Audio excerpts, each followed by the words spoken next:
今回はファイナルファンタジー14の生活を彩るコンテンツ開発を振り返りたいと思います。マウントがだいたい今300種類ぐらいですかねはい今日の時点でそんなに、はい、生活系コンテンツというのはプレイヤー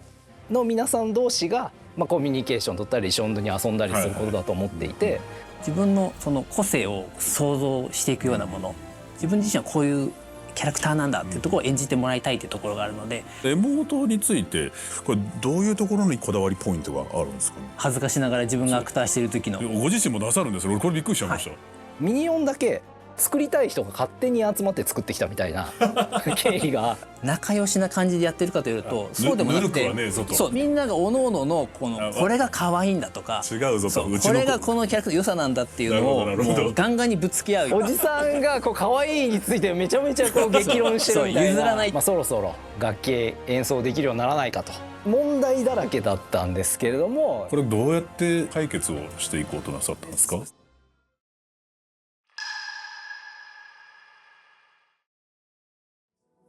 皆さんこんにちは、安本博樹です。スクエニの作り方、今回は、今年新生10周年を迎えるファイナルファンタジー14の暮らしを彩るアイテムの開発がどのように行われてきたのかをお伺いしていきたいと思います。開発チームからこちらのお二人にお越しいただきました。まずは自己紹介のほどよろしくお願いいたします。FF14 でリードアーティストを担当しております市田と言います。よろしくお願いします。お世話になります。お願いいたします。続きまして林さんもお願いいたします。FF14 でリードアイテムデザイナーの林と申します。プライベートキャラは10年間アブルダ派です。はい、ありがとうございます。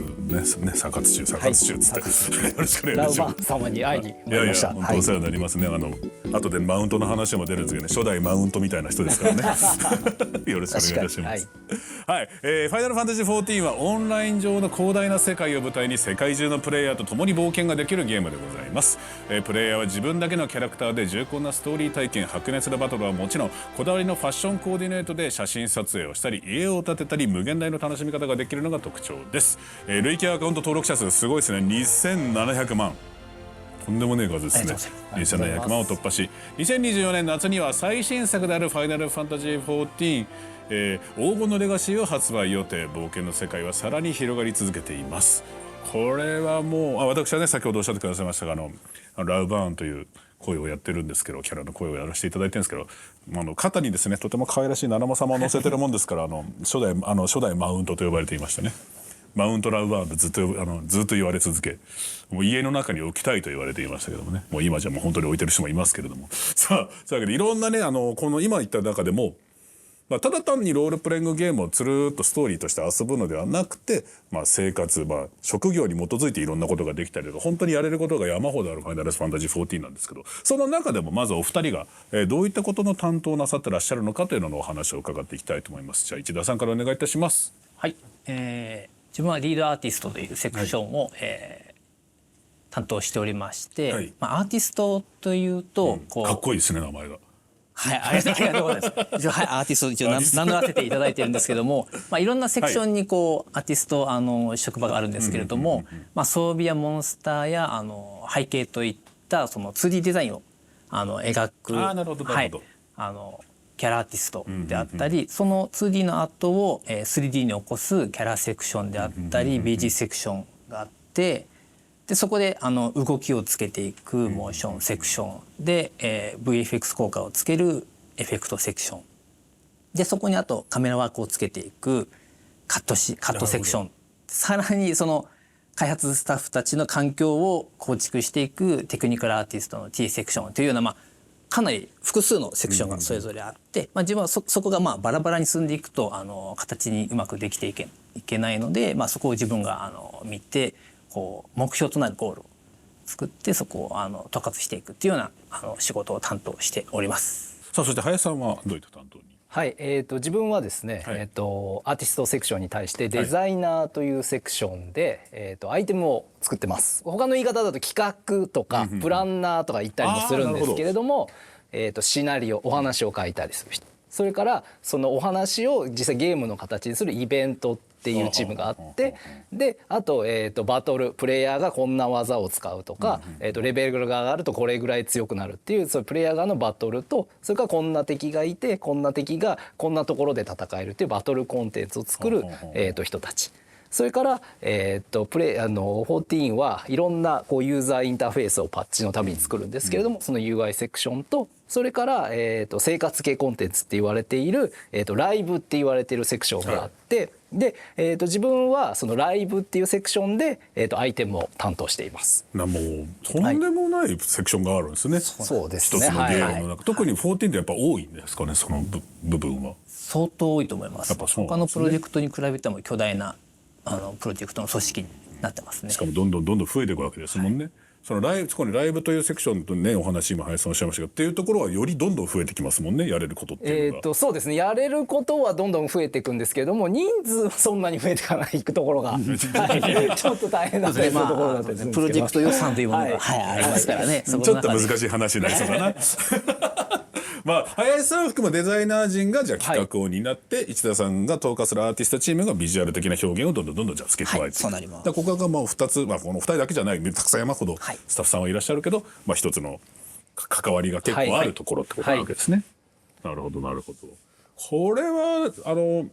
ライブっていう言葉はもう生活ってことですよね、要は。そうですね、生活っていう言葉でまあ一括りにまとめちゃってるんですけど、例えば、マウントっていうのは、まあ、FF だとまあ有名なチョコボとか、マドアーマーとか、それからまあ14だと他にも例えばベヒーモスに乗ったりとか、そういういろんなモンスターに乗ったりいろんなメーカーに乗ってマップの中を移動したりすることができます。はい。これこそどんどん増えてるじゃないですか。そうですね。マウントがだいたい今300種類ぐらいですかね。はい。今日の時点で。そんなに。はい。作りましたね。はい。作りましたね。10年であったんで。だからまあね、みんな自分のね好みのものに乗れるというので選択肢が広い方がいいのは当然なんですけど、作り手はそれは大変ですね。そうですね。マウントは毎回人気もあるんで、はい、頑張って作ってます。しかも乗るモーションっていうのもね、ものによって変わったりもするわけですもんね。そういったところもじゃあ細かく作ってくださってると。はい。そしてミニオン。まあこれはまあペットですよね。そうですね。まあ連れて歩けるだけなんですけれども、まあこれもいろんな種類がいまして。で、こいつが、まあ、ゲームの中のキャラクターをちょっと可愛くちっちゃくしたようなやつとか、あとはまあ今、画面に見えてるような本当にリアルにいるような生き物を、はい、作ったりとかっていうのが、まあ、大体これが今500体ぐらいいます。作りましたね。作りましたね。作りましたね。さらっと言うけど。まあそれだけでお気に入りを皆さん見つけられると思います。はい、そしてエモート。で、そうですね。エモートはまあこれ他のゲームにもよくありますけれども、まあプレイヤーがまあコマンドを打つとその場で踊り始めたりとか、まあお辞儀したり、まあちょっとなんか体操みたいなことしたりっていうようなコマンドを使って遊ぶ遊びですね。一番最初にこういうゲームやった時にこのエモートっていうのがよく分かんなかったんですけど、でもみんなで同じ画面に集まって何かし始めた時にこれは結構可愛いし楽しいぞってのに気づいて、周りの人がやっててこうね真似したりとか、で今みんなで写真も撮ったりもできるから自分のお気に入りの場所に集まってこういうエモートとかして写真撮ったりとかもみんなでできるからまた一個の遊び方としてこれも必要だけどエモートの数ってもう分かります今もうエモートが意味が分かんないくらいある。そうですね。エモートいくつぐらいでしたっけエモート200から300はありますね。はい。それもかなりの数ですもんね。はい。違ったらなんか修正しておきます。はい。というわけでね、マウントミニはエモートとねいろいろお話があってます。あと髪型ですね。そうですね。あと髪型もまあ自由に変えられるので、ゲームの中に床屋っていう機能があって、まあ床屋さんという場所に行くと。髪型を変えることができます。この髪型ってなんかヘアカタログとか実際見たりするんですか？ですね、そういう場合もありますし、あと一度プレイヤーさんからこういう髪型が欲しいっていうコンテストみたいなのをついこの間もやったんですけれどもやって、でそこでプレイヤーさんの中で、書いていただいたものをそのまま実装したりとかそういうこともしてます。いいですよね。いわゆる FF 感のある髪型ってあるじゃないですか。日常だとちょっと無理じゃねみたいなそういうのとかもあるわけですよね。ありますあります。FF の有名な過去のナンバリングタイトルの有名なキャラクターの髪型とかをそのまま使ってるものとかもあります。そしてアクセサリーもあると。でこれが比較的新しいやつなんですけれども、こう傘をこう持ったりとか、こう背中からこうちょっと羽を生やしてみたりとかして、この装備品とは別にこう自分のキャラクターをちょっと飾ってみるようなことも、はい、遊びとして作ったりしました。これまあ今ねざっくり見ただけでもとんでもない数あるし、その一つ一つにもまたさらにとんでもない数あるわけですけど、この生活系コンテンツこれを作る時、何を大切に林さんは考えてらっしゃるんですか？そうですね、こういう場にいると、僕は生活系コンテンツを作ってますみたいな言い方をするんですけれども、MMORPG っていう我々ジャンルの中でゲーム作ってて、でその MMORPG で、最大の生活系コンテンツというのはやっぱりプレイヤーの皆さん同士が、コミュニケーション取ったり一緒に遊んだりすることだと思っていて、なので、そこで、例えばこんな可愛い傘手に入れたよとか、なんかこういう遊びがあるから一緒にやろうよっていうそのコミュニケーションの、種になるようなものだといいなっていうふうに思って物事を作ってます。でそのじゃあアイディアとかいろいろなのを林さんたちがいろいろ考えてくださって、それを市田さんたちにこれどうだろうかと、するわけで、市田さんは今のお話を伺ったり、その実際にその生活系ってのに何ですか関わってみてどう考えてらっしゃるんですか？そうです。生活系コンテンツはそのバトル系コンテンツとは違って、なんでしょうね、クリアがあるとかそういうものではなくて、そうですね、そのプレイヤーの自分自身をこういかに表現していけるかというか、自分のその個性をこう想像していくようなものっていうのは自己満足でいいんですもんね。その場で自分が楽しい可愛いと思うことを表現したいわけですもんね、みんな。自分自身はこういうキャラクターなんだっていうところを演じてもらいたいというところがあるので、そこをうまく表現できるようにっていうのを意識して作成していってます。ロールプレイってそういうことですもんね、そのロール一つの役というのがその世界になって、それをとことん突き詰めるために必要なものってことなんですね。なるほど。さあお二人はそれぞれ専門的な領域をお持ちですが、ファイナルファンタジー14の開発チームに属する以前はどのようなタイトルに関わっていらっしゃったのでしょうかということですが、まず市田さんはどういったタイトルやってらっしゃったんですか？これは14の前は。一番スクエアに入社して、一番最初に携わったのは、ファイナルファンタジー8からスタートしていて、モーションを担当しておりました。でそこから9作って10を作って、10-2ってキングダムっていうところの大きなところを作った後に今度はフロントミッションっていうちょっとまただいぶ経路が変わりましたね。ちょっとメカメカしいものになっちゃいましたね。そうなんですよね。そういうのをやってみたいってロボットの、アニメーションっていうのはやっぱすごく好きだったので、そこを携わってみたいなっていうのでフロントミッションシリーズを手がけて、その後に、旧ファイナルファンタジー14に参加するというような流れとなってます。もう基本的にはモーション化に関わるものが多いんですか？そうですね。自分は基本的にはモーションをアニメーションを主軸に作っていて、やっぱモーションをやるの、もちろんゲームっていうのは動きって昔からあったけど、人の体に属する動きって言っても8ぐらいからだいぶ増えましたよね。そこら辺からですよね。だ頭身も大きくなってみたりとか、頭身がそうですね。FF7 から3D に切り替わってアニメーションを作るっていうものが発生してるんですけども、やっぱ8で頭身が上がったことによってすごくその演技をするっていうところが求められるようになって、でそこから結構モーション担当スタッフっていうところのきちっと組織を作ってやっていこうっていう形でやってますね。じゃあもう長いことじゃあずっと比較的モーション見てらっしゃるんですね。長いこと、やれることだいぶ増えましたよね今もう。そうですね。もう今まではもうなんでしょうね。もう表情とかも、そうですよね。もう本当に目のちょっとした動きとか演技もつけれるようになって。昔の資料とかで見るとモーションでセンサーをつけて人が動いてても本当棒人間がこうやってるだけみたいなのがいっぱいあって、今もう指とかまでものによっちゃあるじゃないですか。すげえことになっちゃいましたね。髪の毛とかもう体じゃなくてこういった衣服の動きから、もうそういったものまで全てもう動きをつけないと3D って動かないので、全てにアニメーション今もう入ってる。すごいことになりましたね。さあ続きまして林さんにもお伺いしていきたいんですが、林さんはどういったことをやってらっしゃるんですか？自分はですね、市田さんほど華麗な経歴じゃないんですけど、今の品質管理部っていうところに、QA のアルバイトとして入社してるんです。1年ぐらい前にこのスクエニの作り方で、FF11 の QA チームの人が20年前のデバッグのことをお話しされて、こんなビデオとか使ってたんだとか、こんな紙使ってあれを現役でやってました。初代です。大変でしたねじゃあ。はい、毎日3回ビデオをこうやって両手に抱えて持ってったんですけど、開発に。あの話の、はい、あの話の本当にやってた人です。まだ手探り感も山ほどの頃ですもんね。はい、なんでそこから、FF11 の、開発チームに入って、で、FF11 の開発チームは、当時こうどんどんそこから FF14 にこうシフトしていったんですけれども、その中で僕も多分ビーンとしては最後になると思うんですけども、いわゆる旧 FF14 の、リリースの1年半か2年ぐらい前に今の14チームに移ったっていう感じです。はい、これ林さんと伊勢さんは一体どこでまずお会いになられ、どのタイミングでお会いになられたんですか？自分はもうよく覚えてるんですけれども、FF14 が旧 FF14 がいわゆる吉田体制っていうのに変わって、で新生 FF14 を作るってなった時に、その9番で作られてたこう大量のこうなんかいるのかいらないのかよくわからないこう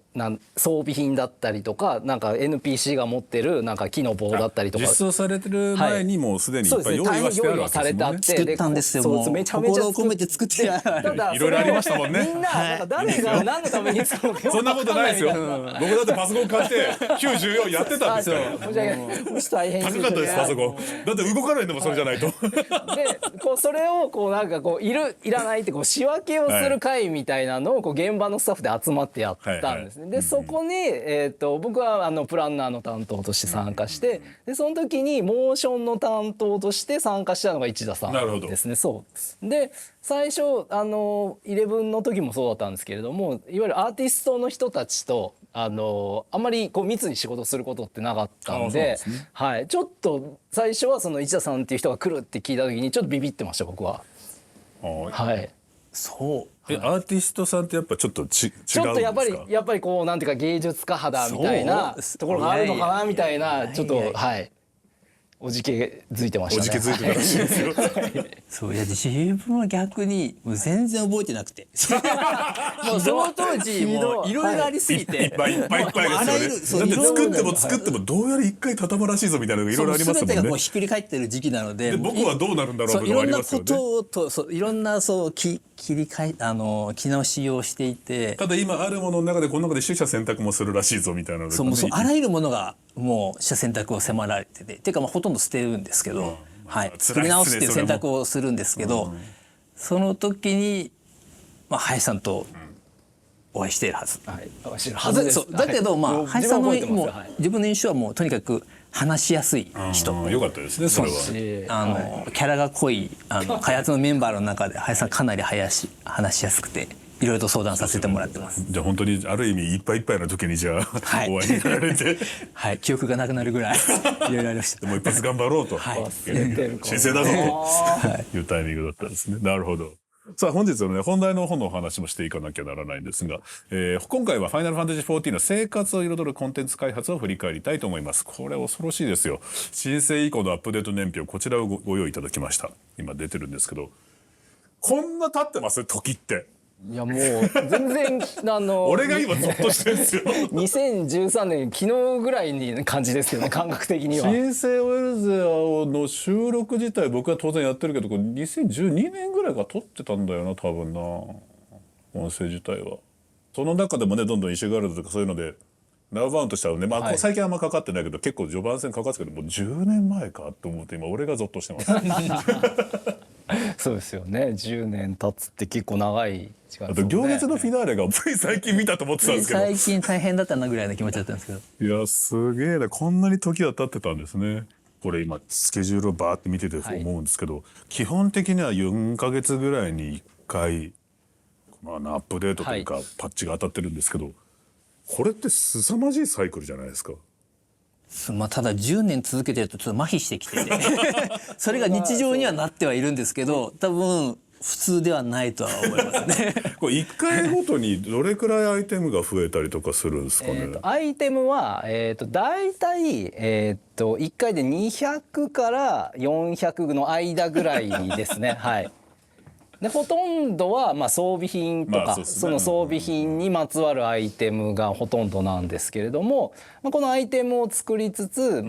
さっき見ていただいたエモートとかマウントを作って、でまたそれとは別に、楽器を演奏したりとか、あとさっきもちょっと出てきましたけどもファッションアクセサリーっていう傘みたいなものっていうのは、その時々のパッチで、まあ、ゼロから何かを作るっていうことをやってます。もともとがそうなかったものをここにさらにまあアップデートという形で実装していくってことですよね。これ新しいそういうのってどういう基準で作ることになるんですか？そうですね、大体2パターンぐらいありまして、まあ、1個はもうクエストのストーリーの中でこういうことをキーとなるエモートだったりとかアイテムとして使うから作ってほしいですっていうパターンで作るパターンと、報酬的なやつですね。そうですね。あとはプレイヤーの皆さんの方から要望の高いエモートでこういうのが欲しいんですとか、こういうの着たいっていうところの意見を汲み取って作るっていう2つのパターンが大きくあります。これをじゃあ欲しいよとどこからか言われて、まあ、企画を作ってそれ実装するまでっていうのはどういう流れがあるんですかね、これは。そうですね、最初のそのクエストとかで作るっていうもう決まってる場合はプランナーの方からどういったそのストーリーのタイミングでそれをプレイヤー受け取ってどういうふうな使われ方をするのかっていうところを細かく調整して、で実際にそのモーション担当のスタッフがそれを実際にデータ化して進めていくっていうような形ですね。それはでも今すごいねシンプルに説明してくださるけど結構大変なことですよね。そうです。毎回その内容は違いますしそうですよね。毎回違うんですよね。はい、そうですよね。当たり前だけど。違いますし、何かやっぱそこに新しさやっぱ常に入れなければっていうのはあるので、そこはやっぱ創意工夫は毎度してます。エモートとかのじゃあネタを林さんたちのチームが考えたとして、じゃあそれはモーションが必要ですよ。エモートですから。じゃあモーションこういうのが必要ですよっていうのをまあ当然順繰り言って作んなきゃいけないけど4ヶ月じゃないですか。はい。そうなんです。スケジューリングとスケジュールも細かくスケジュール出してここまでに林さん出してくださいねいついつまでにお願いしますよっていうのを我々もう急ぎでスーツを着て、はい、いやこれはでもそれがないと MMO とかは楽しみがちょっと減っちゃう気がするんですよね。やっぱみんなで一個の動きとか集まった時にワーキャーやったりするっていうあれだけで気持ちも盛り上がったりするからとても僕はエモートは大切だと思うんですけど、さあプレイヤーの方からエモートについてのお便りもいただいております。サクサクパンダさん、一番好きなエモートはメガネを正すです。バトル中はみんな同じ動きですがエモートのメガネを正すは種族それぞれの個性がよくわかり、ララフェルが可愛いということで、こちら映像があってちょっと見てみましょう。いいですね、可愛い。これ今ララフェルのね今度はメガネを直すを見ていますが、メガネを正すを見ていますが、内田さんこのエモートについて種族や性別ごとに動きをねもう一生懸命なんか多分こだわりでつけてらっしゃると思うんですけど、これどういうところにこだわりポイントがあるんですかね。そうですね、種族ごとにそれぞれの種族の個性というか、そういうのはもちろん出すようにっていうのはありますね。で特にそのバトル中のモーションっていうのは、逆に言うとそのメモリっていうとあれですけど、そういったデータの制約の関係上、あまり差をつけることができないので、こういったエモートとかでそれぞれの特徴っていうのをできるだけ出そうというふうにはしています。これ種族ごとも当然あるけど、さらにそこに男性女性があるってことを考えても、これもまた大変な作業ですね。そうですよね。ただ先ほどララフェル可愛いって言ってましたけど、ララフェルは本当に逆にあまり迷わずにもうなんか自然にこれでしょって、ララフェルはもうなんかもうキャラクター像が、多分皆さんの方でも出来上がってると思うんですけど、小さい可愛いがスタートでありますもんね。そうなんです。一応気をつけてるのはララフェルは可愛くて小さいですけども、彼らは大人であるというか、決して子供ではないので、そこはすごく常に気をつけて作ってはいますけども、もう自然にララフェルはもう動けばできてますね。メガネを直すでも全身ですもんね。そうですね。動きとしてはララフェルはもう全身で表現するっていうのがあります。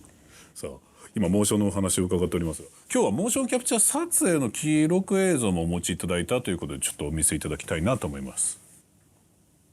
はい。ちょっと恥ずかしながら自分がアクターしている時の。ご自身もなさるんですよ。これびっくりしちゃいました。これはいつも自分が必ずやってるってわけではなくて、普段はプロのアクターさんがやられていて、結構広い広大なスタジオで舞台を組んでやったりっていうのもあるんですけども、今日お見せしているのはモーションのスタッフがもう個人でさっと撮影に行けて、簡単なモーションであればもうその場で撮影して行けるというようなその環境があるので、その様子をちょっと今回は映像として撮ってきました。面白いですね。で自分も普段は結構リードなので管理業務が多いんですけど、やはりクリエイティブなことがしたいっていう思いに駆られると、なんかやれるアクターの場所ないかっていうふうに聞いて、ちょっと参加させてもらって、ちょっと初心に帰るみたいなやってますね。体操したり。はい。でこれはそうですね。必ずモーションキャプチャーするときにこの体操運動といって、まずこれをやってアジャストするんですか、その機械と。演じるキャラクターとこの各骨の角度が同じになるように全部その関節を今の体操で動かしてるんですね。なるほど。でそれをもうその一つの動きとして必ずやればもう自然と合うっていうような面白いセットアップされるっていうようなそう持ってるんですね、やっぱグラスになるものを。これ乾杯モーションをちょっと再現して撮ってるってやつなんですけど、結構撮影して普段いない撮影してくれてるスタッフの方々がいて緊張してしまいまして動きがね硬いんですよ。確かにいつもとはねだいぶ環境が違いますからね。見返すと全然ダメだなと思ってちょっとねアーティストとしてちょっとはい全然これリテイク出すんですけどめちゃめちゃ後悔してましたね、内田さんね、この後。全然硬いと思ってちょっとこれ実際のデータには使われてませんので再現ですので。でもこの今ので分かるのがディフォルメしなきゃいけないから、本来全身こうやって動いて飲むわけでもないけど、伝えるためにこのゲームではそういうのをしなきゃいけないとかも、そういうところもコツなわけですよね。そうですね、誇張したりとかゲームってこう特有のいろんなルールがあって、最初必ずこのアイドリングって言われてるんですけど、決まったポーズから必ず動きを再生させなければならないとか、また何フレーム時間もちょっと決まってたりとか。そうか何秒以内みたいなのが。何秒以内とっていうのを意識しながら動く必要がありますね。これ林さん立ち会ってるんですね。はい。で市田さんがグラスが邪魔だっていうんで、邪魔にならない僕がグラス持ってます。女性とかミコテの女性ラもやるラフェルとかであっても撮影してますね。でもなるほどね、両手になったりするわけだ。そうですね。ただこの後にモーションキャプチャーで撮った後、これがそのままゲームに乗るわけではなくて、モーションスタッフの方で微調整もありますし、メリハリをつけてあげないとちょっと単調な動きにどうしてもなってしまうので、気持ちよさというかリズム感というか、そういったところをつけてあげたりとか。あと実際はいろんな装備品をプレイヤーって職種ごとに積んでますので、装備しているので実際それを避けるようなアニメーションデータもつけなければいけないですしとかっていう、その体以外のところのアニメーションもいっぱい必要なので、そういったところも調整して作っていってます。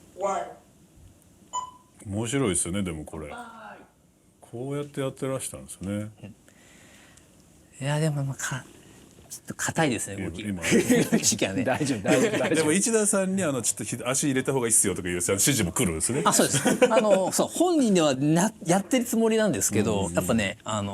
第三者の視点で言ってもらうと気づかないってことはやっぱで出来上がったのがこれと。はい。でも可愛らしいですね。でも所属別で少し性別の違いも出ますよね。飲むスピードだって当然違うわけだし。面白い、いいものを見せていただきました。ありがとうございます。ありがとうございます。かなり貴重なものが見れた気がしますね。ぜひ皆さん繰り返してみてください。さあ、そして年表をご覧になって10年いろいろなことがあったと思いますが、この10年間で特に印象深いこととか何かあったりするかなと思うんですが、林さんなんか。これ2012年の終わりぐらいに、先ほどご紹介したミニオンっていうのを作り始めたんですけれども、この段階で作り始めてらっしゃるんですね。そうですね。ベータ2かベータ3ぐらいだったと思うんですけれども、そのベータサービスっていうのをやる中で、ミニオン作ろうぜってなって、でちょっとミニオンだけその14のマウントとかエモートとかその他のコンテンツとはちょっと成り立ちが変わっていて、ミニオンだけなんかこう作りたい人が勝手に集まって作ってきたみたいな経緯がなんとなくわかりますけどね、可愛いしありまして、2012年の新生 FF14 のリリースの直前ぐらいですね、にミニオンの開発が始まって、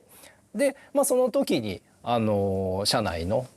ミニオン作りたいって思ってくれたスタッフが集まって、でその呼びかけたのは自分じゃないんですけど、自分もどっちかっていうと呼ばれた方なんですけども、でこのFF14 のミニオンを量産するっていうために、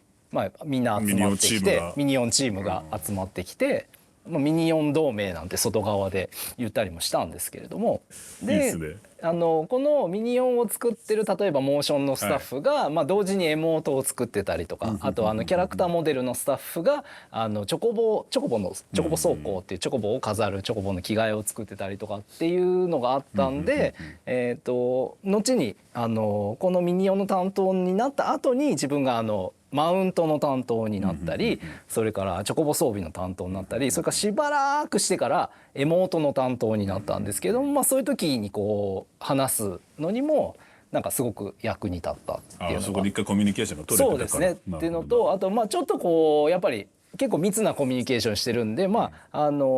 ティストチームからすれば技術的な部分は素人なんですけれども、素人なりにこうこの人たちはこういう作業をしてものができてるんだっていうのをこう勉強させてもらうきっかけになったりもしたんで、そういうのがすごく良かったですね。なるほど。こんな言い方良くないかもしれないけど、でもこのミニオン作ってる人たち多分きっと楽しいでしょうね。これ楽しかったですね。好きなもの作ってるイメージが。開発者にとっても癒しの業務ですね。なるほど。ミニオンは癒しの業務なんですね。市田さんはこの頃の記憶はあまりないと先ほどおっしゃってましたけど。そうひどいですね。何かかすかな記憶でもインパクト強かったこととかありますか？ミニオンとかなんか覚えてらっしゃることあります？ミニオンはミニオン同盟っていう風に、でなんでしょうね、すごく癒しの存在の業務ではあるんですけど、でもかといってメンバーがこうなんでしょうね、こう仲良しな感じでやってるかというとそうでもなくて、そう全然ぬるくなくて、バチバチしてましたよね。みんなが各々のこれが可愛いんだとか、違うぞと、これがこのキャラクターの良さなんだっていうのをガンガンにぶつけ合うような愛が強すぎる。そうなんです。それぞれの愛がすごくて、ほぼおじさんだったんですけど、おじさんがこう可愛いについてめちゃめちゃこう激論してるみたいな。譲らないっていうね、みんなね。そうなんです。そういうもう戦いの場でもありましたね。ミニオン可愛らしいのに結構そこはもうみんながバチバチにやるやつですね。バチバチやってました。そうなんです。でもみんな楽しくそういう風に作っていったなっていうのはすごくそこがやっぱ強烈に覚えてますね今。そんな今ミニオンのお話を伺っておりますが、開発当時、開発初期の資料を一部持ってきていただいたということでございまして、こちらですね。これミニオン、そうですね、これ作ろうとしてるミニオンを、みんなでまたバチバチしながらこんなのがいいこんなのがいいって言って出したアイデアをまとめた一覧ですね、これが。はい、で犬とか猫とかそういうのもある中でってことですね。で当時僕一押しだったのがマメットカーソルって今ゲーム内で呼ばれている指アイコンなんですけれども、ファミコンの頃からねありますからね。で当時って開発チームってミニオンだけじゃなくて開発チームのいろんなところで FF14 をファイナルファンタジーのナンバリングタイトルとして、FF らしさを入れようみたいなことで、各スタッフ頑張ってたと思うんですけれども、自分がまだ品質管理部で QA だった頃に、その QA の先輩が言ってたのがFF の象徴とはこの指アイコンのこのカーソルであると。実はすごくなんか印象深く覚えていて、クリスタとかを差し置いて指アイコンだとFF っつったら指アイコンだろうって言われていて、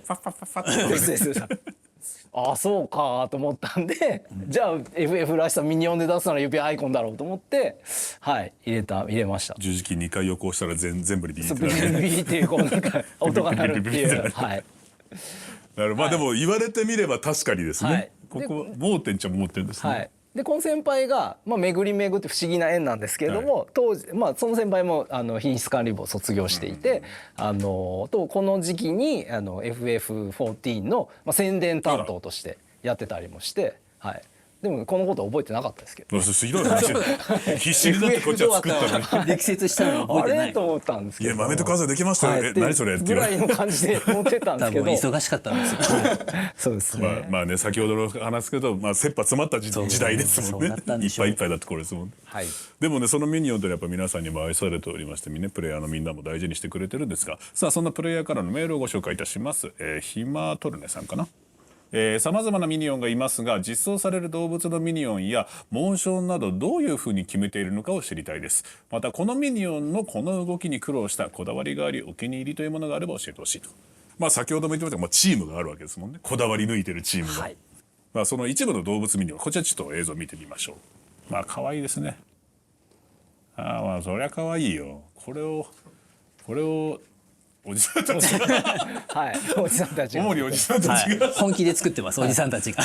でもこれは市田さんにお伺いしたんですけど、これモーションっていうのは当然先ほど人間のモーションはね、先ほど見せていたんですけど、このミニオンたちにもモーションっていうのがあるわけじゃないですか、はい、これどうやってお作りになってるんですか？つけるわけにはいかないじゃないですか。これはもうキャプチャーとかではなくて、モーションの担当のクリエイターが実際に手でというか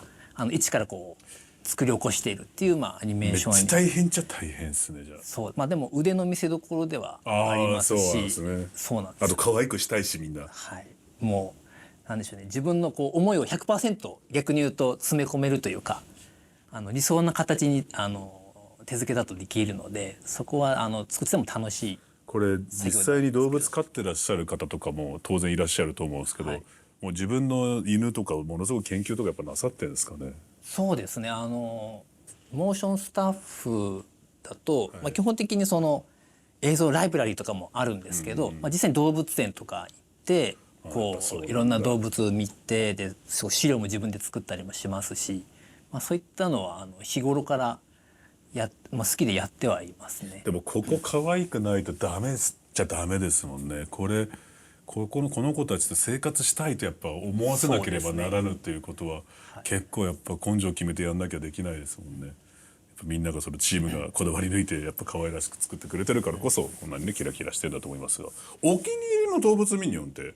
いらっしゃったりします？市田さんは。お気に入りですとコーギーっていうミニオンがいるんですけども、こちら制作の過程ではこのスカーフの色が赤じゃなくて黄色最初だったんですけど、プレイヤーの方からフォーラムの方で、黄色のリボンっていうのはこう何らかの事情を抱えたワンコのサインなんですよっていうところで、そういったところでこうちょっと気になってしまうっていうところの意見があって、であれば赤色に変えようっていうところで変わっていった過程があります。でもいいコミュニケーションですね。そうですね。そのプレイヤーの皆さんと一緒にこうゲームを作っていけてるというか、より良いデザインにできるっていうのはすごく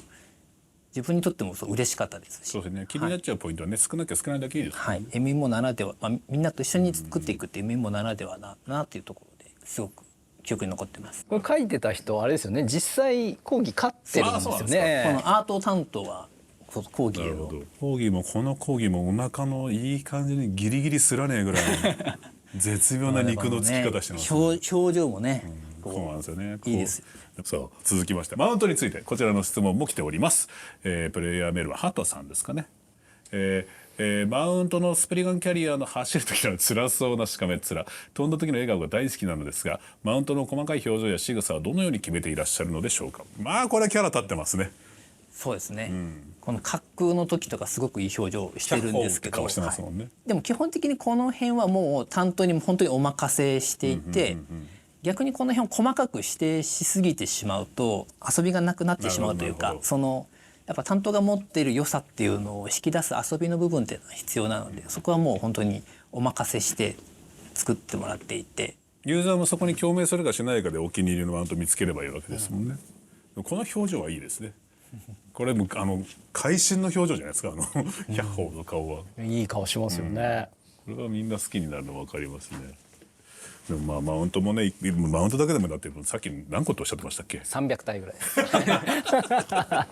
一つ一つにね担当さんが一生懸命愛を持って作ってくださるということなんで、ぜひ皆さんも一個一個見ていただければなと思います。さて先ほど仕様が完成しているコンテンツの追加機能について冒頭例にお話をいただきましたが、仕様をゼロから作るコンテンツについてもお聞きしていきたいと思います。まあもともとある人の形とかを動かすとかがエモートですけども、ないものをそこに新たに生み出すということがまあ今からお話ししていただくところですが、楽器演奏システム、こちらのお話をちょっと伺いたいなと。はい。楽器演奏システムのじゃあお話をちょっとさせていただくんですけれども、はいまあ、映像があるのでまず映像見ますかね。じゃあ先に映像見ましょう。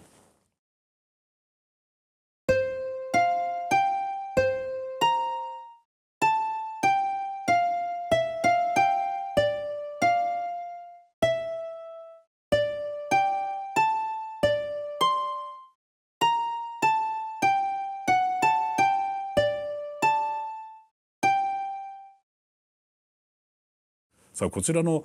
楽器演奏、これをね後々のアップデートで追加した、まあ、システムといいますか遊びなんですけど、これは何きっかけで増えたんですか？これはもう完全に上からこう天の声が来ましてまあ、そろそろ楽器演奏できるようにならないかと。多分吉田っていう人なのかな名前言っちゃった。多分ですけど、多分直樹っていう人なのかな。まあそのおっしゃる通りなのかな。はい。これはそれをじゃあちょっと楽器やりてえなってまあ、ねプロデューサーがおっしゃったとして、それをじゃあ皆さんお伺いした時どういう反応が周りに起きましたか？まあしかも結構その、目標となるバージョンアップの作業がもう始まっちゃってるくらいの時だったんで、まあ結構現場は割とこうザワザワザワザワってこう楽器演奏って言ってるみたいな感じでザワザワしててそんな仕様はないなっていう、でそれは噂、市田さんの方にも流れてきてるわけですよね。そうですね。もうなんかあればもうみんなにこう、言いに行くっていう。でまあ個人的にはちょっと大変それ作るの大変そうだなっていう気持ちと、まあ、あとはただまあやるならどうせ大変なんだったら自分がやってみたいなっていうのと、まあ半々ぐらいの、気持ちでやってました。じゃあいざじゃあやりましょうとなった時にどうやって進めていかれたんですか？そうですね、一番最初に考えたのはもともと自分が FF11 チームだったっていうこともあって、FF11 チームにちょっと参考となる仕組みがあったんですけれども、ドリームベルっていうベルの形をした、武器があって、でこれに、コマンド入力をするとこう音が1個鳴ると。でこの音っていうのは、ちょっと記憶が定かじゃないんですけれども FF11 の武器の打撃音かなんかの SE をベルの音にしてて、でその打撃音の SE を呼び出すっていうコマンドだったんですよ。もしかしたら違ったらごめんなさいなんですけれども。で、それと同じように、すでにある何かの音が鳴る仕組みっていうところを間借りして、でその SE を楽器の音にすればなんか演奏成り立つじゃんみたいな感じで思って、でそれをどうかなっていうのでアーティストだったりプログラマーのところに相談しに行ったっていうところがあったんですけれども、ちょっと多分自分の考えが甘すぎて、いろんなフィードバックがあって、待ってくれと、もうちょっとちゃんと演奏できるようになろうぜみたいな感じでこれ市田さんたちのチームにもそのお話はしました。はい。市田さんたちはちょっと待ってくれと。そうですね。それでいいのかっていう、それでいいのかはものすごくいろんな人から言われました。せっかくで演奏なんだぞと。でもいろんなものがじゃあ見えて、もう一回じゃあ再構築してみましょうかと。でそこで入れるんだったらこういうことしないとダメだよっていう課題がいろいろ上がってきたんで、それをじゃあ解決していきましょうかっていうところで今自分が言ったそのドリームベルみたいな仕組みって演奏っていうよりはなんか音をとりあえず鳴らす仕組みみたいな感じで、でそれをもうちょっとちゃんと楽器を演奏しているって遊びに変えていきましょうっていうことで開発が始まった感じになります。実際に演奏するっていうのは、ちょっと今さっきのはなんか既存の音が鳴るシステムをうまく利用してっていうちょっと安く済ませようとしました。アイデアからだけど、もうそれとは全く違う演奏をするっていうのを結局作ることになるわけじゃないですか。これはもうどうやってやってきゃいいんですかね。何もないところからまさに01をやるわけじゃないですか。でいろんな問題だらけだったんですけれども、めちゃめちゃ市田さんすごいうなずいてます。もうやるって言っちゃったのでじゃあやるなら何が必要なのっていうのを書き出していくと、今画面に出てるようなこんな感じの大きく言うと7つぐらい問題が。まず楽器が画面に出てなきゃダメ。そらそうだ。音を鳴らす、そしてモーション。サウンドシステム、まあそうですよね、音、楽器の音をその楽器から鳴る音もまた用意しなきゃいけない、そうですね。はい。でそれが楽器演奏っていうこと目的に対して向いてる仕組みには当時の FF14 はなかったんで、はい。で実際まだ新たな操作法が必要だから UI がないと。はいでまあ確かにはい通信データこれがまあオンラインゲームにはさらにあるわけですよね。一番ネックなところですね。であちこちで複数プレイが同時にしたらもうえらいことになって、サーバーがえらいことになってしまうと、これは確かに大変なことですよね。はい。これどうやって、まあ、一個一個トラブルシューティングするしかないと思うんですが、そうですね、どうやって解決をしていこうとなさったんですか。そうですね。でただまあそうじゃないだろうというお話はありつつなんですけれどもこれ全部解決すると多分ちょっと1年とかそれぐらいかかっちゃうんでっていうところで、まあそのプロトタイプみたいなものをまず作ろうっていうところで、この一番致命的な5番。ここが一番致命的なんですか。そうですね。なるほど。通通信データパケットの問題。つまり音をちょっとずつこう鳴らしてった時に、その最低限その音がちゃんと、まあ、自分の画面でも他人の画面でも、音が鳴ってること自体は保証しないとダメだろうって、でそれすらその当時は保証できない状態だったので、そこだけはまず解決してまずは初期リリースとしてリリースしようということになりました。天の声もすごいことを言ってくれたもんですね。大変当たり前だけど大変だったんですね、やっぱ。さあそしてその時の映像をお持ちいただいたそうなので、ちょっとそちらをご覧いただきましょう。これが初期の頃ですね。初期一番最初のやつだと思います。はい。最初これしかならなかったってことなんですね。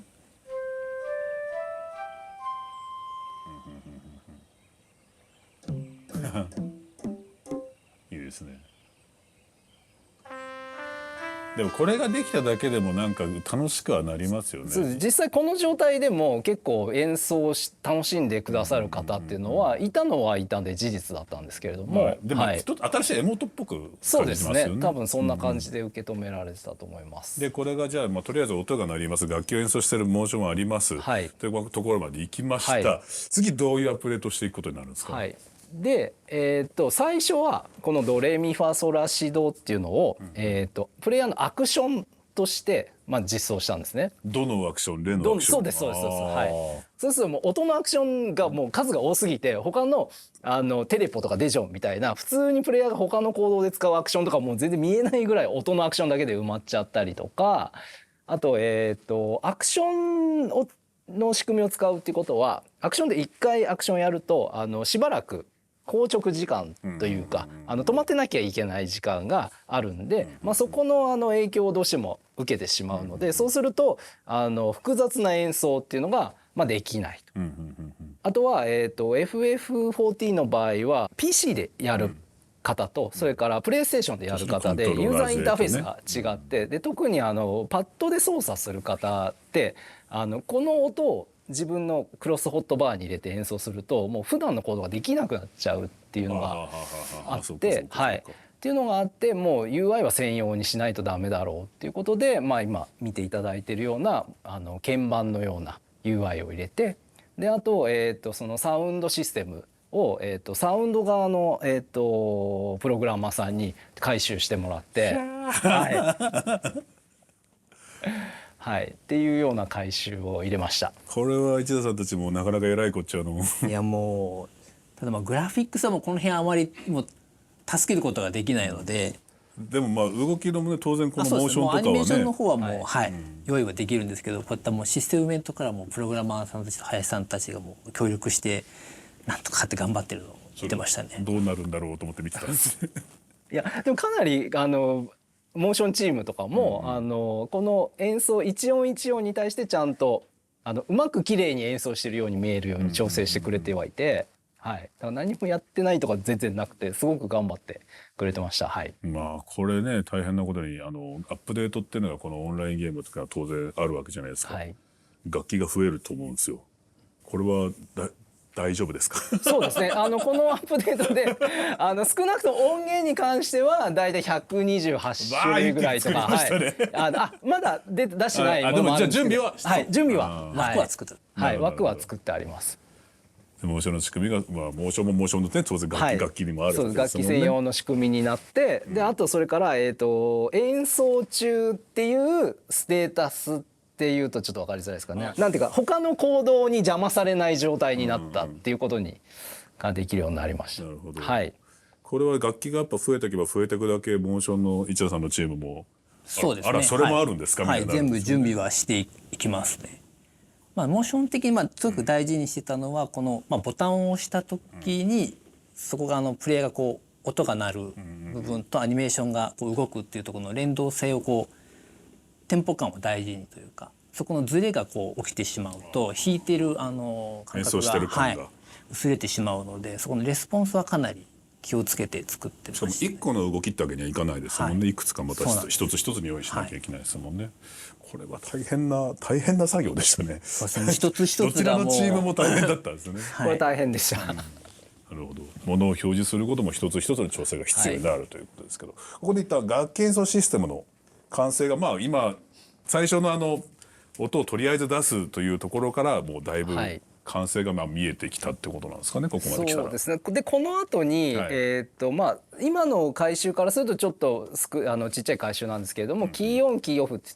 言って、例えば笛みたいな楽器だと、イメージ的にはこう鍵盤をずっと押してる間ドーってなるとか、鍵盤をすぐ離したらドって止まるみたいなそういう自分で音の長短を調節できる操作が今までできなかったんですけども、この次のバージョンアップでできるようになったのとこだわりですね、そこも。はい、あとやっぱり楽器演奏ってちょっとパケットが特殊なのもあって、最初は、演奏できる、場所っていうのがすごい少なかったんですけれども、それをちょっと拡大したりとかして、それはまさにサーバーだったりですはい、ちょっと最初様子見ようかっていうことでちょっとちっちゃなところだけでやってたんですけれども、これで大体できたかなというふうに、思ってたんですけれども、でそっから1パッチ2パッチ3パッチぐらいですかね経ったくらいの時に再び天の声がしまして、はい、吉田さんは何つってたんですか。合奏ができないのかと。はい、なるほど。一人演奏みたいなだったのが、はい、せっかく MMO でみんなといるんだから、はい、合奏が大変な気がしますね、これも。で仕組み的にじゃあ、その一人で演奏するっていう行為と、合奏をするっていう行為が、その MM をオンラインゲーム的にどう違うかっていうのを説明すると、オンラインゲームなんで、自分が演奏しました、じゃあ市田さんが演奏しましたっていうのはそれぞれ一度、自分の画面自分の操作がモニターキーボードとかで操作します。はい、反映されます。で、その情報がサーバーに送られ、で安本さんの画面に届きますと。でそこが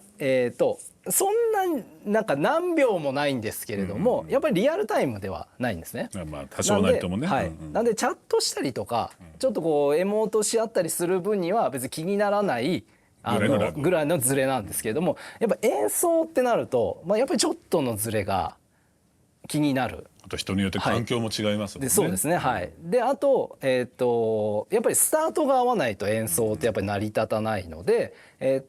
一度演奏したっていうものを一回サーバーに貯めて、で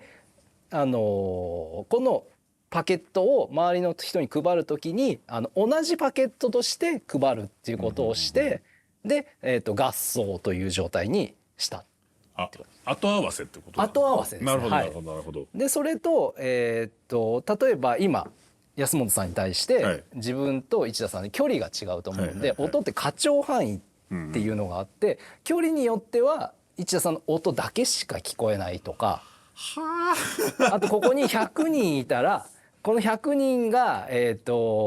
一斉に音を出すとやっぱり不要なものから消えていくんですけれども、何が不要で何が不要かっていうのは別にこうフィルタリングされてるわけじゃないので、やっぱりその合奏してるつもりのうちの片方だけが聞こえないという状態がなるんで、そういうのがないように演奏パケットっていうのを合体して周りに送るようにしたっていうのが合奏の大変な、大変別ゲーじゃないですかもう。ただ今僕ちょっと偉そうに言ってますけど、頑張ったのは UI チームとそれからプログラマーチームなので、僕は何にもやってないんですけども、 UI の人たちもすげえ急になんかあれ思ったより大変だなと思いながら大変そうでしたね。皆さんのねその努力の結晶であるちょっと合奏の映像こちらちょっと一回見てみましょう。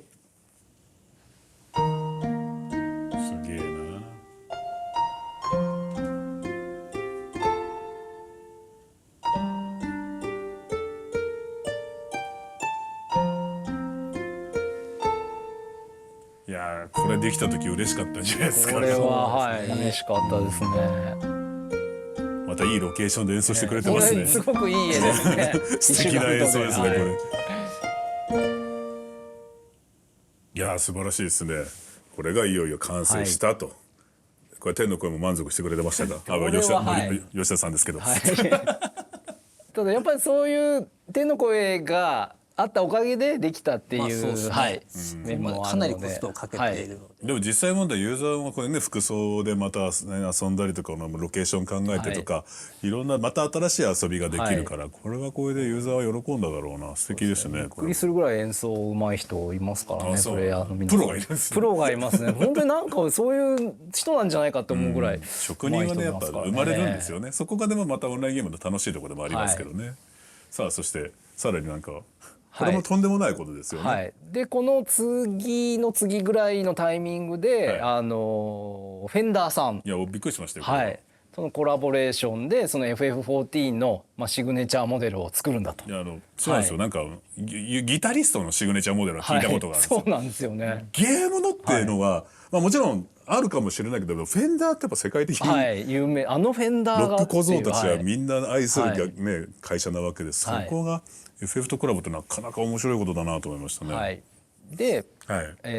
ギターエレキギターって言わずもがなですけれども、他の楽器と違ってこう弾き方でこう音色が変わるとか、あとそのやっぱりギタリストっていうのは弾くのとそれからこうなんか見せるっていうのが同時にやってるっていうところで、その音色が変わるって楽器演奏的には一回演奏を止めて、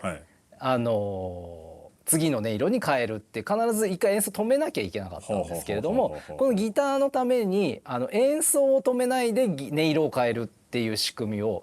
入れたのと、また大変じゃないですか。あとは市田さんたちにその演奏ごとにこの弾き方のモーションを変えてくださいってお願いして、でこうフェンダーコラボレーション企画としてエレキギター専用の仕組みを作りました。市田さんたちは次ギターですってギター弾くのか相手になるわけですよね。このギターの時はもうソケンさんの温度感が違って、ソケンさんギター弾かれ音楽作ってらっしゃる方ですっていうのもあるので、初めてちょっとモーションをできたら見させてくれないかっていう弾き方もうちょっとこう肘はこういう風に入れてほしいんだよとか、騙してソケンさんにスーツ着せちゃえばよかった。そうなんですよ。そうやってみませんかと一応言いましたけどね。まあつって着せちゃえば。そうなんですよ。すごくねその動きまでソケンさんにちょっと見てもらいながらっていう、みんなでこう作り上げたっていう形ですね。このギターねシグネチャーモデル、これもソケンさんいっぱい意見言ったりしたんだろうな。実際のライブでもね弾いたりもするとは思いますけれども、出来上がった時ソケンさんから写メが届きました。嬉しかったでしょうね。嬉しかったでもねずっとね FF14 を支えてくださってる方ですもんね。ライブとかもね精力的にやってらっしゃいますけど、プライマルズで。さあこちらの演奏の映像もあるということで、ちょっとこちらを見てみましょう。かっこいいな。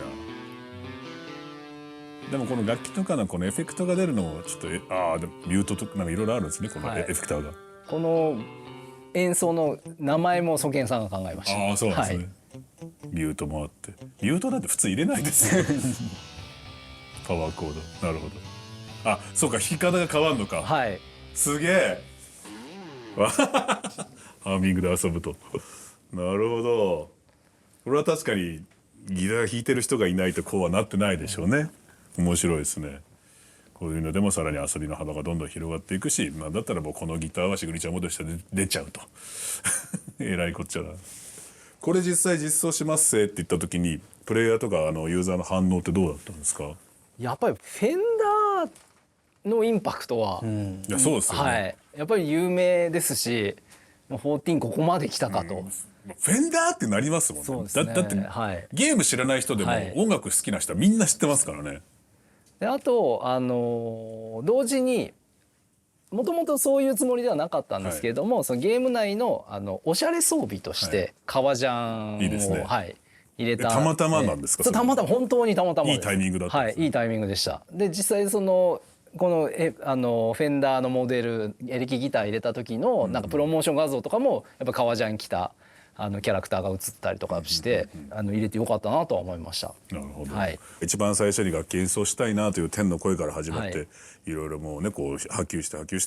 フェンダーまで行っちゃったっていうすごいプロジェクトになりましたけど、この天の声の方はこの楽器演奏システムとかギターとかまあいろいろチェックは当然なさるとは思うんですけど、もう天の声で言うのもめんどくさいな吉田さんはなさると思うんですけど、何かそのディスカッションの中で記憶に残ってることとかってあったりしますか？楽器演奏って、まあそのだって演奏したいよっておっしゃったわけじゃないですか。でこうなりましたよってあるわけじゃないですか。で当然見てもらって、その覚えてるのが実はその革ジャン入れてよかったって今言ったんですけれども、もともと革ジャンのもともとの予定ではマッドマックスみたいなここはトゲが生えてスタッズがついてたんですね。世紀末的なだいぶ違う、そしたら凶悪な感じの話が変わってきますデザインでその革ジャンの方のPD チェックって我々呼んでるんですけども、吉田さんに見てもらうときにアホかともっとちゃんとかっこいい革ジャン入れないとダメだろうっていうことでこのスタッツがこうボロボロ倒れていてトゲはいらねえぞと、で結果的にこのフェンダーのシグネチャーモデルの楽器演奏と合わさった時にはもう吉田さんが言ってることはもう 100% 正しかったなっていうふうに思いました。吉田さん自体もねだいぶロックな加工なさってますからね、鎖とかついてますからね。革ジャンについてはもうこだわりが俺はあるよってもう宣言はされてましたけれどもまあでもね、今この話聞いてさいつかトゲがついた革ジャンも欲しいなと思ってる人いると思うんで、ぜひいつかトゲも、実装してあげてほしいなと思いますが、さあ楽器演奏システムについて詳細にお話をいただきましたが、この開発によって生まれた機能もあるということですけれども、これは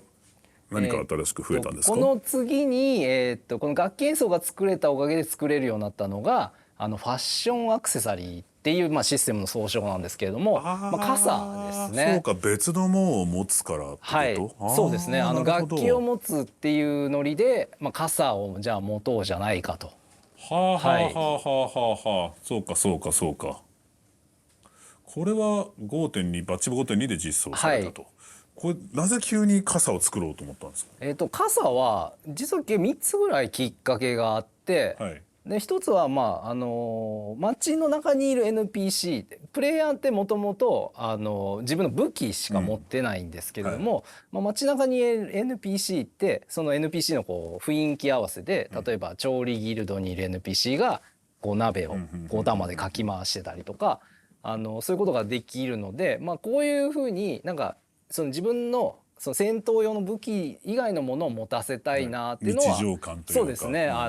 生活系担当としては思っていたっていうのがあるのと、あとそのさっき言ったまたこのミニオン同盟の話に戻るんですけれども、ミニオン同盟のとあるプログラマーが実はテストで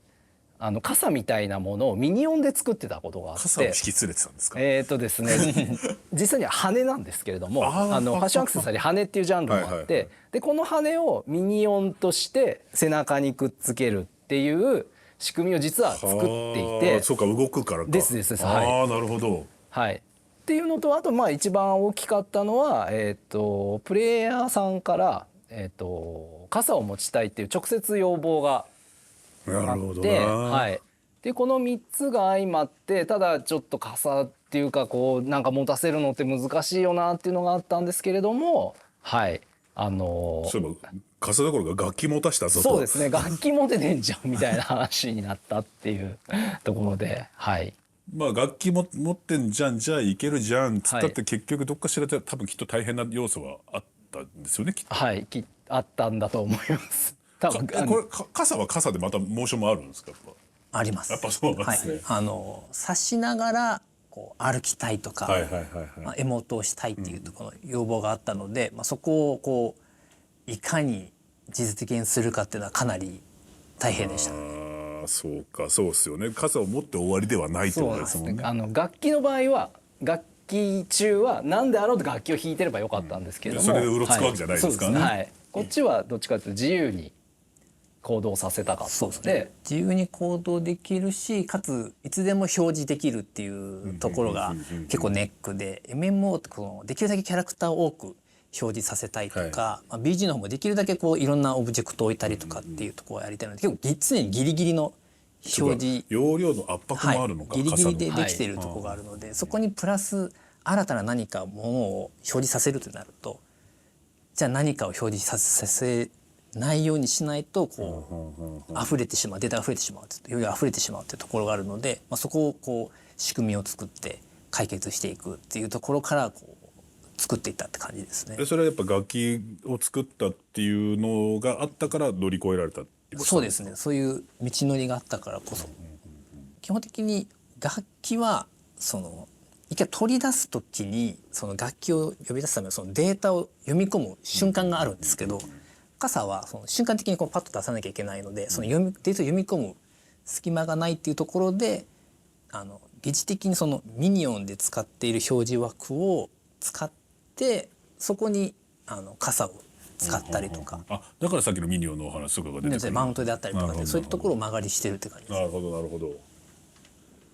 これはじゃあもうただ単に傘って一言で言うけれども、ミニオンだったりとかそれこそマウントだったりとかいろんなところからちょっと表示の部分借りていいっすかみたいな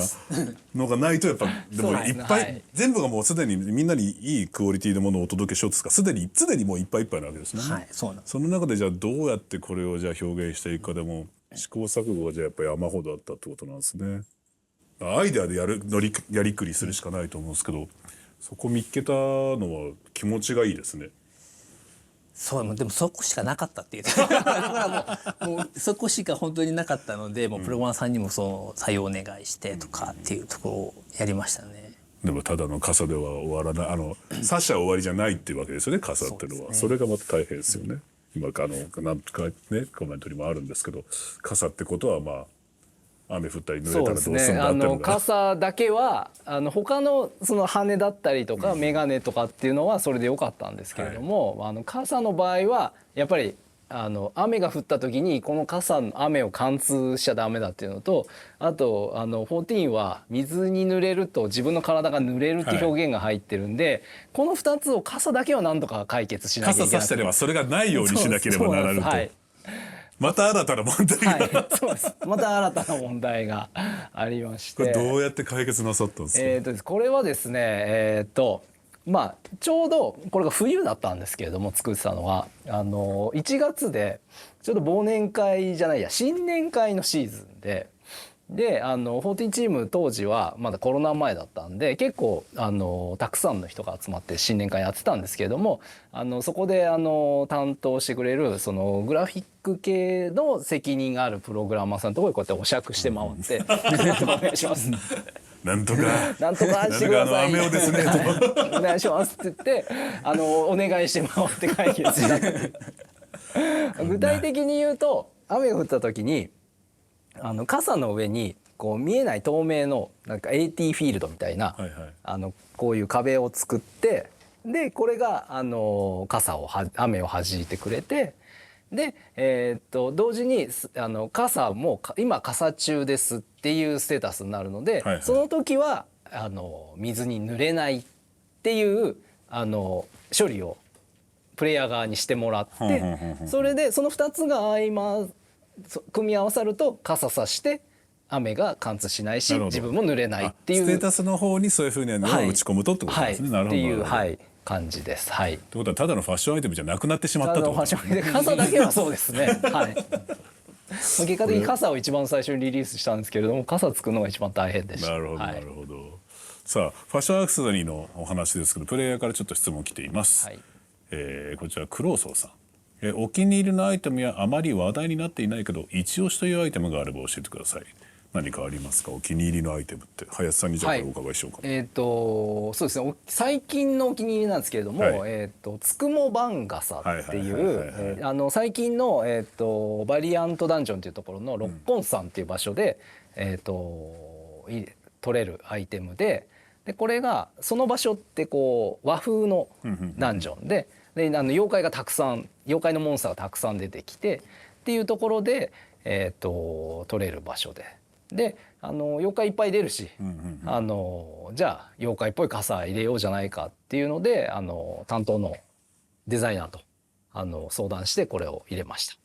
なるほど、はいまあせっかく妖怪いるならまあカラカサお化けは欲しいよねと。そうですね。でまたそういう時でもない限りこういう見た目のものってなかなか入れられないので。確かに急にそうですね、はい、急にこの傘さしてどうしたなぜってなりますもんね。はい、あのイベントで撮りましたがあればね、はい、なるほどなるほど。でまあいわゆるそのオーソドックスなコウモリ傘とか、まあ、ちょっと色のついた傘とか模様のある傘とかっていうのはまあ一通りまあ入れられたかなっていうのがあるので、まあ、ちょっとこういう遊び心のある傘も入れていいかなっていうところどうですか、一番大変な向こうが透けて見えるビニール傘作りますかいやー一番大変なやつもうアーティストチームがやってくれるなら一僕は番大変なやつ、はいできないかどうか考慮はしてみます。はい。あとはね駅のコーナーホームでこのおじさんがやってるゴルフとかあーいいですね傘閉じるんですか傘ゴルフができるぜひキャプチャーしたいと思います。おじさんはアクターしたい傘と思います。は絶対閉じないよねって誰かに現地を取られた気がしますけど、頼むぞと実装の時閉じるんじゃないぞと閉じるとか言うなよって誰かが言ってた気がしますそっか、閉じたらもう一個用意しなきゃいけない、そう面白い話をたくさん伺っておりますが、番組がそろそろちょっと申し訳ございませんがエンディングのお時間でございます、ということで今日はこれまでの開発を振り返っていただきましたが、これからの運営に向けて最後に今後の展望のお話を伺いたいと思います。じゃあまず市田さんからお願いいたします。はい、そうですね、エモートと、マウントもこう10年作ってきて、かなりの数にはなってはいますけども、はい、まだまださらにいっぱい作っていきたいと思ってますし、あと次の拡張ではグラフィックスアップデートといって、グラフィック周りがこう今までできなかったような表現もできていきますので、ぜひさらに新しい表現っていうところで新しい驚きとかっていうのを皆さんのプレイヤーの皆さんに届けていけたらなと思っております。よろしくお願いしまお願いす。します。グラフィックアップデートって今大変ね、たやすくおっしゃるけどとんでもねえことですからね。大変でした。大変であります。ぜひ皆さんそこら辺もね、注目していただければいいなと思います。さあそして林さんもお願いいたします。はいエモートで、見せつけるっていうこういうエモートを作った時にこのエモートを使ってプレイヤーの皆さんがいろんな SS とって楽しんでくださったのが、最近だとすごく作っててよかったなと思ったんで、そんなような感じでプレイヤーの皆さんが楽しんでいただけるようなものをこれからも変わらず